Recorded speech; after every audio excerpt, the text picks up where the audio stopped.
১৯তম শিক্ষক নিবন্ধন তথা নবম শিক্ষক নিয়োগের শূন্যপদের তথ্যের সঠিকতা যাচাইয়ে এনটিআরসি কর্তৃপক্ষ ৩ অধিদপ্তরকে চিঠি দিয়েছে। ১ থেকে ১২তম নিবন্ধন উত্তীর্ণদের বিষয়ে বিধি মোতাবেক ব্যবস্থা নেওয়ার জন্য শিক্ষা মন্ত্রণালয় এনটিআরসিএকে চিঠি দিয়েছে এবং ১৩তম নিবন্ধন সনদধারী যারা আছেন সর্বোচ্চ আদালতের একটি রায়ে অর্ধেক চাকরি করছেন বা বাকি অর্ধেক এখন বেকার আছেন, এই সমস্ত বিষয় নিয়ে আজকের ভিডিওতে কথা বলবো। আসসালামু আলাইকুম, যে যেখান থেকে আমাদের এই ভিডিও দেখছেন আমার পাঠঘরে আপনাদেরকে আরও একবার স্বাগতম। নবম শিক্ষক নিবন্ধন নিয়োগ নিয়ে আমরা কথা বলবো একটু বেশি, তবে তার আগে আমরা একটু যে ১ থেকে ১২তমদের যে বিষয়টা আছে, আপনারা অনেকেই আমাকে কল করেছেন বা কমেন্ট করেছেন, আমরা তাদের বিষয়টা একটু দেখব। একটু আমরা সংক্ষেপে দেখিয়ে আসি। ১৯তম শিক্ষক নিবন্ধন, আপনারা ইতিমধ্যে জানেন যে ১৯তম শিক্ষক নিবন্ধন বললে কিছু থাকছে না, অর্থাৎ যে পরীক্ষাটি হবে সরাসরি পদের বিপরীতে, এবং এনটিআরসি কর্তৃপক্ষ এই নিয়োগটিকে সরাসরি নবম শিক্ষক নিয়োগ বলছে। বিষয়টি মোটামুটি কনফার্ম এবং বিষয়টি মোটামুটি কনফার্ম বলতে নিশ্চিত। এখন এইখানে প্রশ্নটা হলো যে এই নিয়োগ সার্কুলারটি কবে নাগাদ আসতে পারে।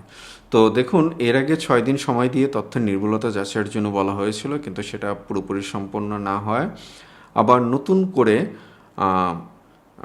শিক্ষক নিবন্ধন বিজ্ঞপ্তির জন্য, অর্থাৎ নবম শিক্ষক নিয়োগের বিজ্ঞপ্তির জন্য এই তথ্য যাচাইয়ের জন্য পুনরায় পত্র দেওয়া হয়েছে।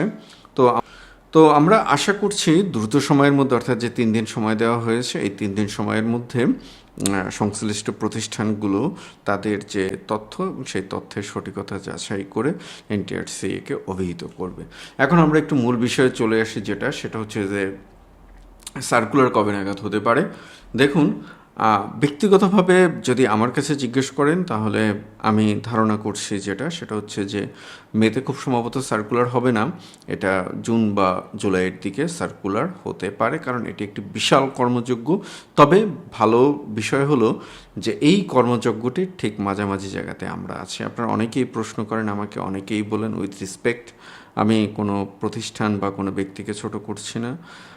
তারা এমনভাবে বলেন যে মনে হয় যে কালকেই কিনা ১৯তম বা নবম শিক্ষক নিবন্ধন বিজ্ঞপ্তির সার্কুলার হয়ে যায়।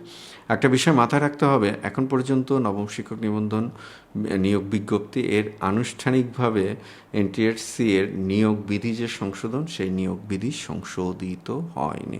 বিষয়টি মাথায় রাখতে হবে যে আনুষ্ঠানিকভাবে নিয়োগ বিধি সংশোধিত হয়নি, অর্থাৎ সংশোধিত নিয়োগ বিধি আসেনি এখন পর্যন্ত।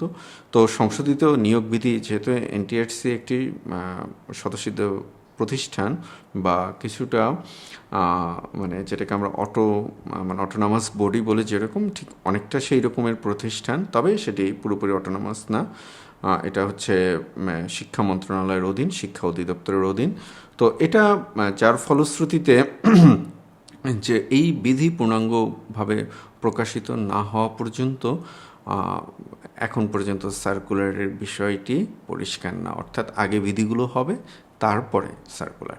এখন সার্কুলারে দেখুন, পরীক্ষা পদ্ধতি পরিবর্তন নিয়ে একটা কথা বলা হয়েছে, যেটা সরাসরি নিয়োগ হবে।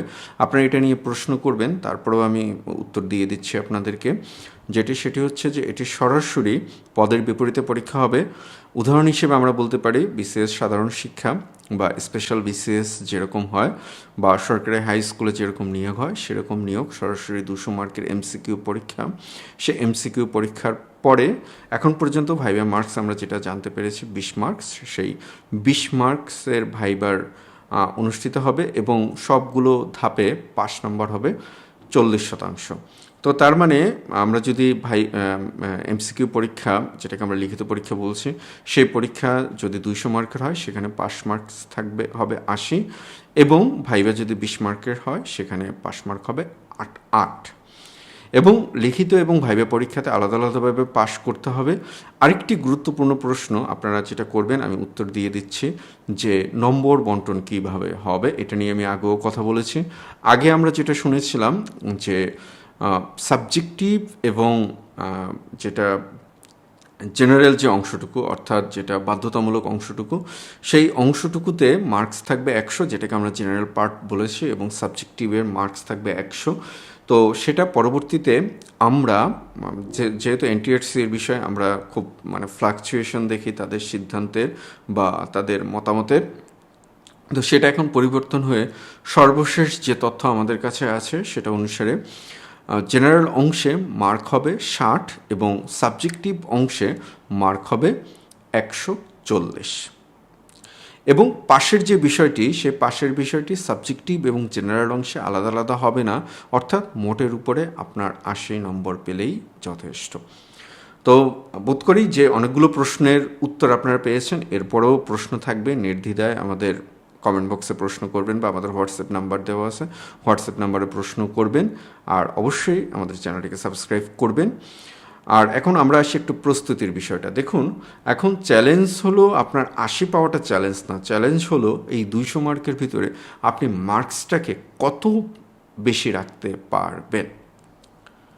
দেখুন, এনটিআরসি 40 মার্কস বা পাস মার্কস বলেছে, কিন্তু এটা হলো মানে সর্বনিম্ন মার্কস, অর্থাৎ এর নিচে পেলে আপনাকে পাশ করানো হবে না যদি সেই সাবজেক্টে খালিও থেকে যায়, যেটা হচ্ছে বিগত কয়েকটি নিয়োগে আমরা দেখেছি যে কিছু কিছু সাবজেক্ট আছে যে সাবজেক্টে যোগ্য প্রার্থী পাওয়া যাচ্ছে না, অর্থাৎ এটা হলো যোগ্যতার সর্বনিম্ন মাপকাঠি। কিন্তু আপনাকে যদি চাকরি নিশ্চিত করতে হয় তাহলে আপনার এই 200 মার্কের ভেতরে যত বেশি সম্ভব মার্কস আপনাকে ক্যারি করতে হবে। তো আমরা এই যে 160 মার্কস এবং 40 মার্কস, এটা আমি আবারও বলি সেটা হচ্ছে যে আমরা শুনছি, কিন্তু এখন পর্যন্ত আনুষ্ঠানিকভাবে আমি ভুল বলেছি 140 এবং 60 মার্কস। তো এটা এখন পর্যন্ত আনুষ্ঠানিকভাবে এনটিআরসি তাদের যে বিধি পরিবর্তন করে যে পরিপত্র বা গেজেট জারি করার কথা সেটা এখন পর্যন্ত জারি করেনি। তো আমরা এখন একটু কথা বলবো কিভাবে আপনারা প্রস্তুতি নেবেন। অন্যরা যা ভয়ভীতি দেখা, কিন্তু আপনাদের কাছে প্রস্তুতি নেওয়ার মতো এখনও যথেষ্ট সময় আছে। এখন সিদ্ধান্তটা আপনার কাছে যে আপনি কত দ্রুত প্রস্তুতি নেবেন। আপনাদের পাঠঘর সবসময় আপনাদের সাথে আছে এবং আপনাদের ভালোবাসা নিয়েই আপনাদের সাথে আছে। তো আমরা গত এনটিআরসি নিয়োগে বা আমরা চেষ্টা করেছিলাম, কিন্তু আমাদের কাছে মনে হয়েছে যে আমরা মানে যথেষ্টভাবে নিজেরা প্রস্তুত না অবকাঠামোগতভাবে, আর যেহেতু পেশাগত ব্যস্ততা আছে, কিন্তু এবার ইনশাল্লাহ আমার পাঠঘর আপনাদের সাথে আছে। আমরা একটু কথা না বাড়িয়ে আপনাদের আজকে জেনারেল পার্টটুকু নিয়ে একটু কথা বলবো। আমরা আপনাদেরকে জেনারেল পার্টে, অর্থাৎ আপনি যে আপনার 60 মার্কের ভিতরে কিভাবে আপনি 40 থেকে 50 মার্ক নিশ্চিত করবেন, আমরা সেটা একটু আপনাদেরকে দেখাবো। তো স্ক্রিনে আপনারা দেখতে পাচ্ছেন আপনাদের ভাষা ও বাংলা ভাষা যে পার্টটুকু, অর্থাৎ বাংলা পার্টটুকু। আমি পুরো বইটি মানে যেহেতু উপর থেকে দেখালে তো আর হবে না, আপনার ভেতরটা দেখতে হবে। আমি একদম সরাসরি ভেতরে, অর্থাৎ বইয়ের ভিতরে যে বইটি আপনাদের কাছে যাবে বা যেই প্রস্তুতির জন্য আপনাদের যে সহায়িকা যাবে সে সহায়িকাটা আপনারা একটু ভালো করে দেখুন।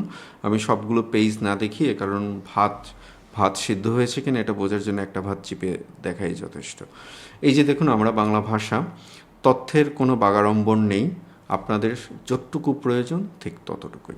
এই যে দেখুন আপনারা এইখানে, আমি বাংলাটা একটু দেখাচ্ছি স্লোলি, যতটুকু দরকার আপনাদের আমরা ঠিক ততটুকুই আপনাদেরকে দিয়েছি।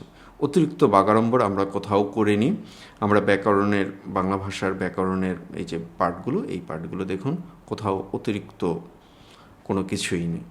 এভাবে আমরা প্রত্যেকটা পার্ট আমি আপনাদেরকে দেখাতে পারবো। আমি যদি চাই আপনাদেরকে আমি একটু ইংলিশটা দেখাতে পারবো। এই যে দেখুন আমাদের ইংলিশ পার্ট ঠিক সেম, কোথাও কোনো বাগাড়ম্বর নেই। যেহেতু আপনাদের মার্কসটা 60, তবে এই বিষয়টুকু আপনাদের মাথায় রাখতে হবে, এই 60 মার্কই আপনাদের সবচেয়ে বড় চ্যালেঞ্জে ফেলে দেবে। কারণ দেখুন, আপনি ধরুন 10 পাতা পড়ে 10 মার্কের পরীক্ষা দেবেন আর 10 পাতা পড়ে 2 মার্কের পরীক্ষা দেবেন, কোনটা আপনার জন্য বেশি কষ্টসাধ্য হবে কমেন্টে জানাবেন। তো সেটাই, আপনার কষ্টটা যাতে কম হয় আমরা সেটার জন্য আমরা ঠিক যতটুকু আপনার দরকার, যেমন ধরুন আমরা পার্টস অফ স্পেস, এটা আমরা দেখিয়ে দিচ্ছি। এটা হলো আমাদের সমস্ত বইয়ের, মানে আমাদের বইগুলোর 2টা পার্ট। একটা পার্ট থাকবে আপনার টপিক পার্ট, আর একটা পার্ট থাকবে আপনার প্র্যাকটিস পার্ট। আমরা এখন যেটা দেখাচ্ছি সেটা হচ্ছে টপিক পার্ট দেখাচ্ছে। আমরা আরেকটা পার্ট দেখাবো আপনাদেরকে টপিক পার্টের, আমরা গণিতটা দেখাবো, যেহেতু ওইটা নিয়েই সবচেয়ে বেশি ভয়। তো দেখুন আমরা গণিত পার্ট ঠিক একই রকম, কোনো বাগাড়ম্বর নেই। দেখুন একদম সিম্পল, ভেরি সিম্পল। আমরা বিস্তারিত আলোচনা করেছি, বিস্তারিত আলোচনা করে আমরা নিচের দিকে আপনাদের জন্য বেশ কিছু উদাহরণ রেখে দিয়েছি এবং এই উদাহরণগুলো আপনি পরীক্ষার হলে ঠিক যেভাবে করবেন ঠিক সেভাবে আমরা রেখে দিয়েছি। তো এইভাবে আপনারা দেখতে পারেন, প্রত্যেকটা পার্ট এভাবে করা আছে। এগুলো পুরোটুকু দেখাতে গেলে একটু সময় বেশি লাগবে, আমরা অত সময় নেব না। আমরা একটু আরেকটি পার্ট আপনাদেরকে দেখাবো, সেটা হচ্ছে যে আমাদের প্র্যাকটিস যে পার্টটি আছে সেই পার্টটি একটু আপনাদেরকে দেখাবো। তো স্ক্রিনে আপনারা যেটা দেখতে পাচ্ছেন সেটা হলো আমাদের প্র্যাকটিস পার্ট। এইখানে দেখুন আমরা প্রশ্ন, সবচেয়ে হাই ফ্রিকোয়েন্সি যে কোশ্চেনগুলো বারবার পরীক্ষায় আসে, আমরা সেই প্রশ্নগুলোকে বাছাই করেছি, সেই প্রশ্নগুলোকে বাছাই করে আপনাদেরকে দিয়েছি। তো এরকম সবগুলো প্রশ্ন আপনারা দেখতে পারেন যে আপনারা একটু যদি দেখাই আমি আপনাদেরকে, তো এটা তো আমরা বাংলা দেখাচ্ছি। এভাবে যদি আমরা একটু ইংলিশের দিকে যদি যাই, এই যে দেখুন আমাদের ইংলিশ পার্টটুকু একটু মানে দ্রুত দেখাতে হচ্ছে আপনাদেরকে, এই টাইপের এরকমটা। এরপরে যদি আমরা একটু ইসের দিকে যদি যাই, আমরা যদি গণিতের দিকে যাই, এই যে দেখবেন এই যে গণিতের কোশ্চেনগুলো, প্রত্যেকটা কোশ্চেন হাই ফ্রিকোয়েন্সি কোশ্চেন, বারবার পরীক্ষায় এসেছে এবং প্রত্যেকটি ব্যাখ্যা সহ। এভাবে প্রত্যেকটি পার্ট আমরা ব্যাখ্যা করে দিয়েছি। তো এভাবে প্রত্যেকটা পার্ট আপনারা পাবেন। আমি একটু দ্রুত দেখাচ্ছি যাতে আপনারা ধারণা করতে পারেন। মোট 281 পেজের এইটা আমরা আপডেট করছি এবং একটু মানে হয়তো পেজ সংখ্যা একটু বাড়তে পারে এবং শেষে সাম্প্রতিক যে সাধারণ জ্ঞানগুলো দেওয়া আছে সেই সাম্প্রতিক সাধারণ জ্ঞানগুলো দেওয়া আছে।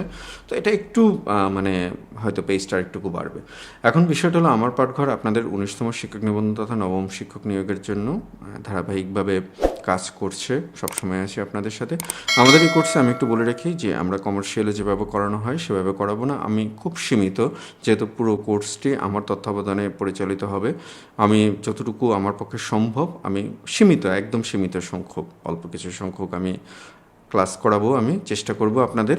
ইনশাল্লাহ আমি বিশ্বাস করি আমাদের সাথে যদি ক্লাস করেন এবং আমাদের শিট সেটাতে আপনাদের সামনে উন্মুক্তই, যদি আপনি এগুলো যদি ফলো করেন, ইনশাল্লাহ আপনার জেনারেল যে পার্টটুকু আছে সেই পার্টটুকু আপনি খুব ভালোভাবে উতরে যেতে পারবেন।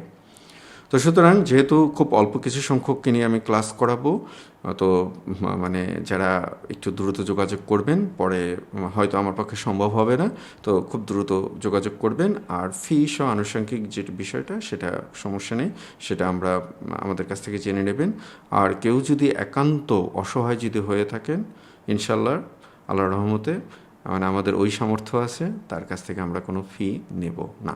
যদি কেউ শারীরিক প্রতিবন্ধী হয়ে থাকেন বা কেউ যদি অসহায় হয়ে থাকেন, আমরা চেষ্টা করব আমাদের পক্ষ থেকে, আমরা তো বলেই দিলাম আমরা যেটা করব।